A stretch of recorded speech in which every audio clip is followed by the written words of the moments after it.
quittant la gloire de ton ciel, tu es venu sur terre.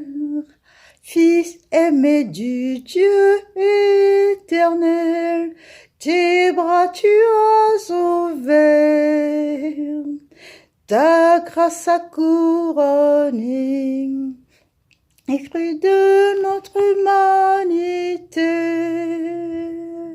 Nous crions ensemble, victoire, Christ la lumière du monde, que sa grâce couvre la terre, puissance infinie qui libère, son nom est saint, il est saint, il est saint.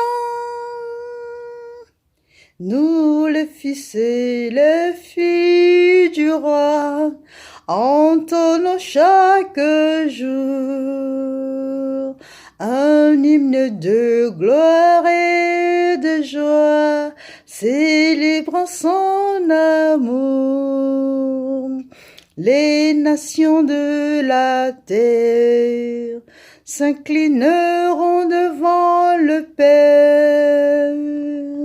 Nous crions ensemble, victoire, Christ est la lumière du monde, que sa gloire couvre la terre, puissance infinie qui libère, son nom est saint, il est saint, il est saint, son nom est saint, il est saint, son nom est saint, Christ est saint. Shalom, peuple de Dieu, shalom à vous, shalom dans vos familles. Nous sommes arrivés à notre rendez-vous hebdomadaire où nous partageons la parole, nous édifions, n'est-ce pas? Et sans plus tarder, je vais remercier encore ceux qui sont très assidus à l'écoute de ces paroles, ceux qui sont au rendez-vous quotidien, ceux qui partagent ces vidéos, ceux qui font des commentaires, ceux qui donnent ceux qui font des commentaires, ceux qui donnent des avis, voilà leur point de vue. Je vous remercie infiniment. Demeurez bénis dans la gloire, dans la grâce, dans l'amour divin. Que l'Éternel vous fasse du bien, qu'il puisse vous étonner puissamment. Alléluia. Donc, nous allons continuer nos séries sur la gloire aujourd'hui. Pour l'espérance de la gloire. Voilà, la dernière fois, nous avons vu l'espérance parfaite. Là, nous allons voir l'espérance de la gloire. Donc, avant de commencer, je fais juste un petit récap. Nous sommes tous au courant que ici, en France, nous sommes en France pour nos amis qui sont un petit peu éparpillés dans le monde, soit en Asie, soit en Amérique, soit en Afrique. Nous vous saluons humblement. Et donc, pour nous qui sommes en France, il fait hyper chaud. Donc, aujourd'hui, c'est le jour de la grosse canicule, d'où le chapeau, merci. C'est le jour de la grosse canicule. Donc, pour ceux qui ont encore du mal avec cette chaleur, voilà, qui s'en sortent pas parce que la chaleur de la France n'est pas comme celle de l'Afrique, permettez-moi de donner encore quelques instructions parce que je suis avant tout une thérapeute. Donc, ce qu'il faut savoir, c'est que par ce temps, il faut rester d'abord au frais. Ok, si vous avez des choses à faire dehors, essayez de les faire avant midi, avant 16 heures, parce que c'est là les pics de chaleur vers midi, vers 11 heures, et jusqu'à 16 de midi jusqu'à 16 heures, c'est là qu'il y a le pic de chaleur. Donc, essayez de rester. Quand vous travaillez dans le bureau, mettez les clim. Attention, quand vous mettez les clims, n'augmentez pas trop la chaleur. N'augmentez pas trop la température. Il ne faut pas que la température dépasse la température de l'extérieur. Et contrairement à ce que l'on a reçu, évitez de boire très très frais, très très frais. Buvez à la température ambiante, évitez tout ce qui est boisson très sucrée, glace et tout ça. Ça redonne soif et ça n'hydrate pas. Ce qui hydrate, c'est de l'eau à la température du corps, de l'eau à la température ambiante. Voilà, merci pour la précision, merci d'avoir suivi. Maintenant, nous revenons à nos moutons. Donc, l'espérance de la gloire. L'espérance de la gloire, nous allons tout de suite lire la parole dans Éphésiens 1, verset 1 à 8. Et par la suite, nous allons lire Colossiens 1, verset 27. Éphésiens 1, verset... Éphésiens 1, verset 17 à 18. Éphésiens 1, verset 17 à 18. Je lis la parole du Seigneur. Je ne cesse de rendre grâce pour vous, je fais mention de vous dans mes prières, afin que le Dieu de notre Seigneur Jésus-Christ, le Père de la gloire, vous donne un esprit de sagesse et de révélation qui vous le fasse connaître, qu'il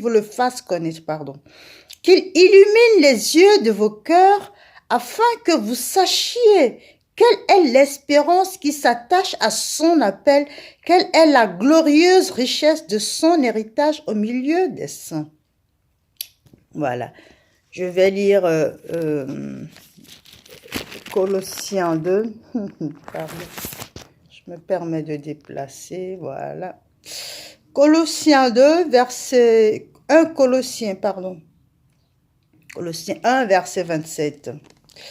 À qui Dieu a voulu faire connaître quelle est la glorieuse richesse de ce mystère parmi les païens, c'est-à-dire Christ en vous, l'espérance de la gloire.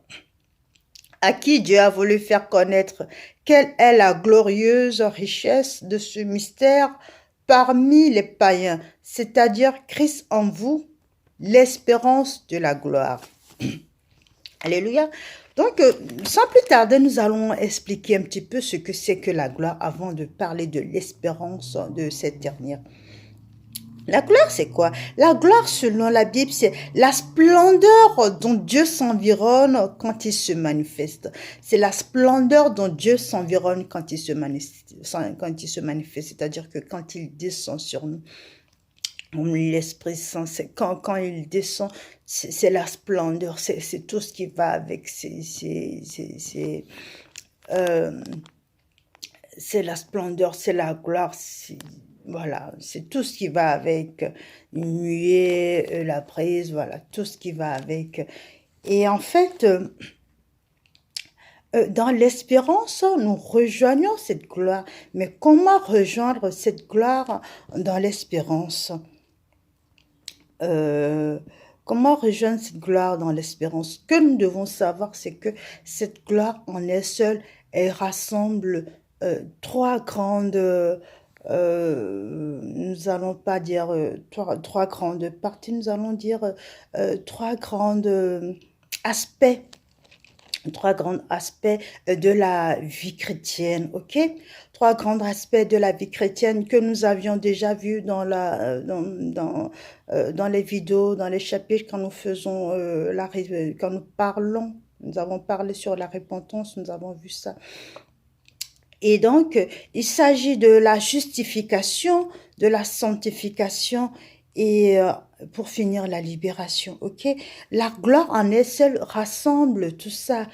Et pourquoi la gloire ressemble tout ça? Parce que pour attirer la gloire du Seigneur, pour rejoindre cette gloire, pour rencontrer cette gloire, pour avoir une union avec cette gloire, il faut être propre, il faut être saint, il faut rejoindre le Seigneur, il faut mettre ses pas sur le pas du Seigneur. Il faut être comme le Christ, tout simplement. Et pour être comme le Christ, bien-aimé, il faut que tu te répandes. Il faut que tu te répandes, que tu passes par la repentance, que tu passes par la vraie repentance, parce qu'il y a la fausse, là où il y a le vrai, il y a le faux. Donc, il faut que tu passes par la vraie repentance. En passant par la vraie repentance, là, tu acquiers la justice. Là, tu deviens justifié. OK? Quand tu es justifié, euh, cela veut dire que tu as obtenu la rémission des péchés. Quand tu es justifié, tu as obtenu la rémission des péchés. La rémission des péchés, c'est quoi? C'est le salut que Dieu nous accorde. Et c'est cela c'est la justification qui vient en premier quand tu commences à te répandre. Donc, voilà, tu as déjà la justification, c'est le salut que Dieu nous accorde. Par la suite, tu as la sanctification. La sanctification, cela veut dire tout simplement que tu es sanctifié. C'est le processus de transformation de l'homme. Cela veut dire que quand Dieu te justifie, quand le pardon, tes péchés te sont pardonnés, il y a une transformation qui commence dans ton intérieur. Je donne un exemple tout simple. Quand tu es justifié que à l'époque, voilà, quand tu étais dans le monde, tu aimais aller en boîte, tu aimais les musiques mondaines. Quand tu es justifié, tu commences à avoir toutes ces choses en horreur. Tu ne vas plus en boîte, tu n'écoutes plus la musique mondaine.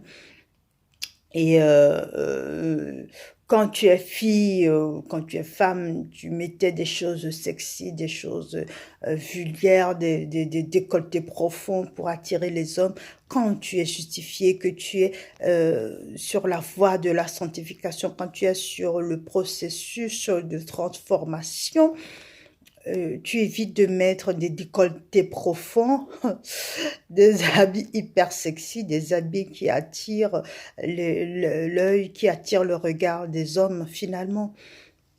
Cela veut dire que tu es dans l'obéissance chrétienne.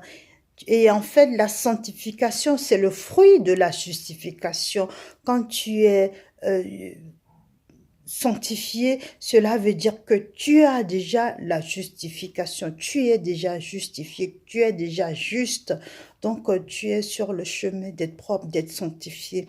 Et une fois que tu es sanctifié, tu es libre. Alléluia, tu es juste.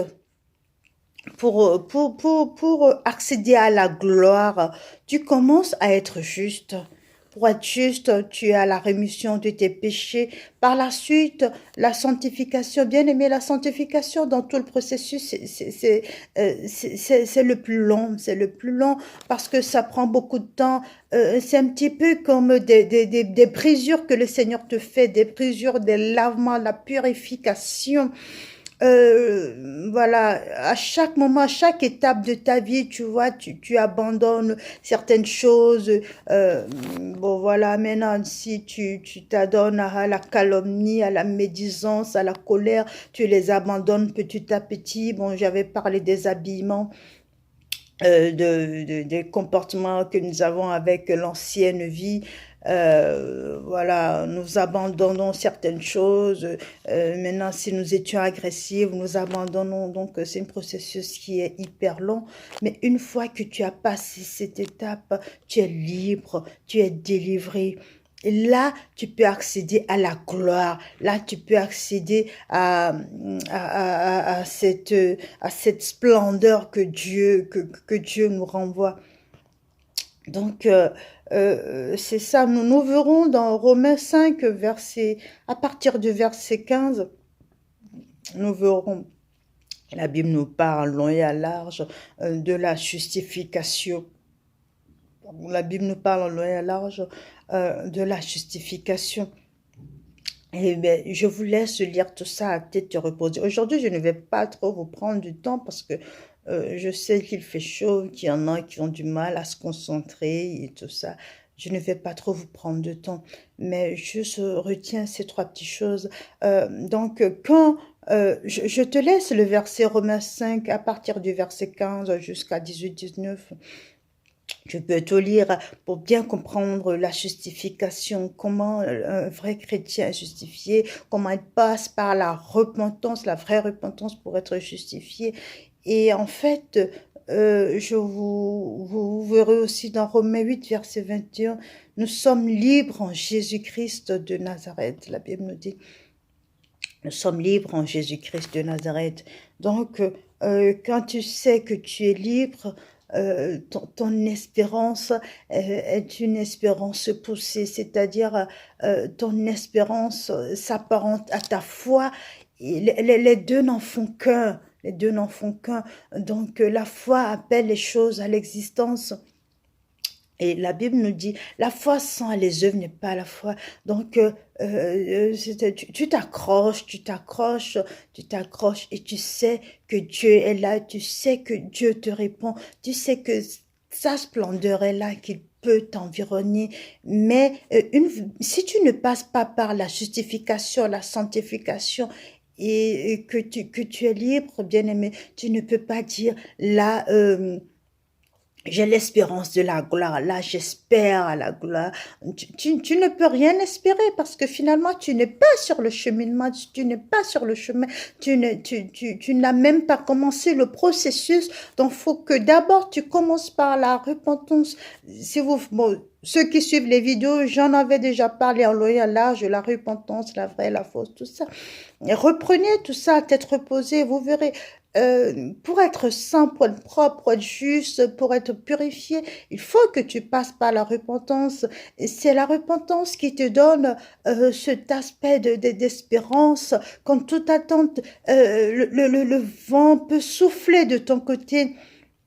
Les ennemis peuvent t'accabler dans tous les sens, tu ne sais plus où te donner la tête, mais tu as cette espérance, l'espérance de la gloire, parce que tu as eu un processus, parce que tu es justifié, parce que tu es sanctifié, et parce que tu es libre en Jésus-Christ de Nazareth. Donc tu ne peux que espérer, tu ne peux que être dans l'attente de cette gloire, que cette gloire te localise, parce que Dieu t'a fait une promesse. Tu es dans l'attente de l'accomplissement de cette promesse. Dieu, qu'est-ce qu'il te dit dans toutes ses promesses, il nous dit, ne promène pas des regards inquiets. Je ne te délaisserai point, je ne t'abandonnerai point. Mais alors, qu'est-ce que tu as à avoir peur? Qu'est-ce que tu as à avoir peur? Il n'y a pas à avoir peur. Donc, sois dans l'attente, sois dans l'espérance de cette gloire. Et n'oublie pas, si tu n'es pas passé par la vraie repentance, l'espérance va être rude. Tu vas abandonner, tu vas donner ta confiance aux hommes alors que les hommes ne peuvent pas t'aider. Donc, passe par la vraie, essaie de trouver cette repentance, passe par la vraie repentance et essaie d'acquérir ces trois grands aspects et tu verras la gloire du Seigneur. Alléluia. Ferme les yeux, court restant, nous allons prier. Oh, je crie à toi, oh,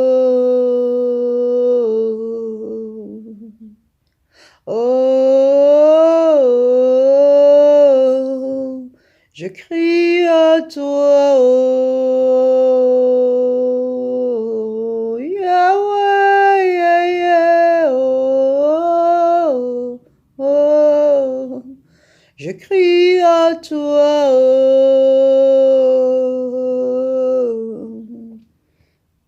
Père éternel, Dieu de gloire, Dieu de miséricorde, Dieu de toute magnificence, nous te remercions infiniment encore pour cette parole que tu viens de nous donner, cette illumination que tu viens de faire sur ta parole. Oui, ta parole est vie, ta parole nous protège, ta parole nous régénère, ta parole nous revigore. Merci infiniment, Père, pour cette gloire que nous espérons, pour cette gloire que nous attendons. Père, nous te demandons humblement pardon pour toutes les fois où nous avons baissé les bras, pour toutes les fois où nous avons fui la vraie repentance. Et nous mentons, nous nous disons que nous sommes repentis alors que ce n'est pas vrai. Père, nous te demandons pardon pour les fois où nous t'avons offensé par nos comportements, par nos actes. Aujourd'hui, nous revenons à toi, Père, et nous te demandons de nous illuminer encore sur cette vraie repentance nous acceptons aujourd'hui de commencer pour ceux qui n'en sont encore pas là. Nous voudrions acquérir cette repentance afin de pouvoir avoir accès à la justification, à la sanctification, à la libération afin de pouvoir toucher, palper ta gloire qui est si proche et si loin de nous, Père, parce que c'est nous-mêmes qui nous mettons des barrières entre toi et nous. À partir de maintenant, Père, nous voulons acquérir, nous voulons palper cette gloire, mais aide-nous à marcher selon ta voie, aide-nous à être justifiés, à être sanctifiés et à être libérés en Jésus-Christ de Nazareth, ton Fils. Gloire, louange, honneur à toi, mon Dieu, mon roi. Bien-aimé, merci pour ta présence et merci de m'avoir consacré un peu de temps. Malgré cette chaleur intense, demeure béni et n'oublie pas, l'Esprit Saint est un vent qui souffle frais. Alors, si tu as trop chaud, si tu as du mal à tenir par ce temps de chaleur, invoque l'Esprit Saint. Il soufflera une brise dans ta vie. Alléluia. Demeure béni.